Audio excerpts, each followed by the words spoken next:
ಅದನ್ನ ದಶಮಾಂಶದಲ್ಲಿ ಬರೆದಾಗ 0.1 ಅಂತೇಳಿ ಕರಿತೇವೆ. ಹಾಗೆಯೇ ಇಲ್ಲಿ 5 10ನೇ 5 ಅಂದ್ರೆ 5 ಭಾಗಗಳಿದ್ದಾವೆ. ಇದನ್ನ 10ನೇ 5 ಅಂತ ಕರಿತೇವೆ. ಅದನ್ನ ಹೀಗೆ ಬರೆದು ಮತ್ತು ದಶಮಾಂಶದಲ್ಲಿ ಬರೆಯುವಾಗ 0.5 ಅಂತೇಳಿ ಕರಿತೇವೆ. ಇದು ಹೀಗೆ ಮುಂದುವರಿಯುತ್ತದೆ. ಹಾಗಿದ್ರೆ ಇಲ್ಲಿ ಮುಂದುವರೆದು ಇಲ್ಲಿ ಒಂದು ಪೂರ್ಣ ಇದೆ, ಪೂರ್ಣ ವಸ್ತು. ಆಮೇಲೆ ಮೇಲಾಗಿ ಎಷ್ಟಿದೆ? 2 ಪೀಸುಗಳು. ಇದರಲ್ಲಿಯೇ ಇದರಂತಲೇ ಪೀಸ್ ಮಾಡಿದ್ದು 2 ಅಲ್ಲ, 10ರಲ್ಲಿಯೇ 2 ಭಾಗ. ಆ ಕಾರಣಕ್ಕಾಗಿ 10 + 2 12 ಛೇದ 10. ಇದನ್ನ ನಾವು ಮಾಡಬೇಕಾದ್ದು ಏನಿದೆ?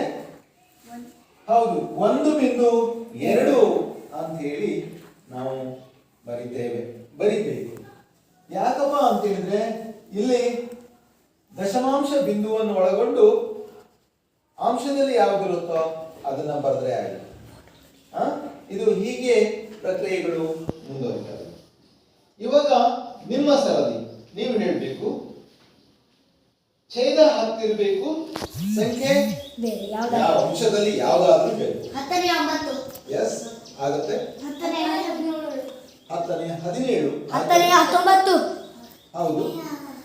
10ನೇ 54 ಎಸ್ ಆಗುತ್ತೆ. 10ನೇ 100 ಆಗ್ತದೆ. 10ನೇ 365 ಓಕೆ. 10ನೇ 84 ಸಾಕು. ಈಗ ನೀವು ಹೇಳಿದ್ದನ್ನೇ ಮತ್ತೆ ರಿಪೀಟ್ ಮಾಡಬೇಕು. ಮತ್ತೆ ರಿಪೀಟ್ ಮಾಡಿ. ನಾನು ಇಲ್ಲಿ ಉದಾಹರಣೆಗಳನ್ನ ಹೀಗೆ ಮುಂಬರಿಯಾ? ಓಕೆ, ಈಗ ಹೇಳಿ.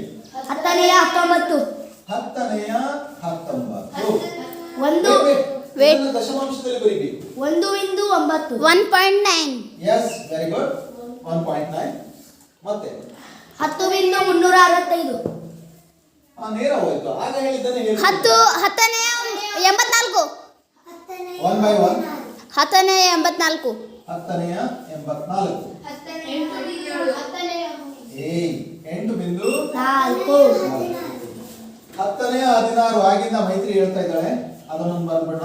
10ನೇ 16 1.6 1.6 ಈಗ ಅಂಶದಲ್ಲಿ 3 ಅಂಕೆ ಇರೋದನ್ನ ಹೇಳಿ. 10ನೇ 365 10ನೇ 365 365 ಓಕೆ. ಇಲ್ಲೇನ್ ಬರೀಬೇಕು? 36.5 ಎಸ್, 36.5 ಅಂತ ಹೇಳಿ ಬರೀತೇವೆ. ಹಾಗೆ ಇನ್ನೊಂದು 4 ಅಂಕೆ ಇರೋದು ಹೇಳಿ ಅಂಶದಲ್ಲಿ. 4238 ಓಕೆ. 10ನೇ 4238 ಈಸಿ. 423.8 1 by 1 ಯಾರಾದ್ರೂ ಕರೆಕ್ಟ್ ಆಗಿ ಹೇಳಿ. 423.8 423.8 10ನೇ 54 ಲಕ್ಷ.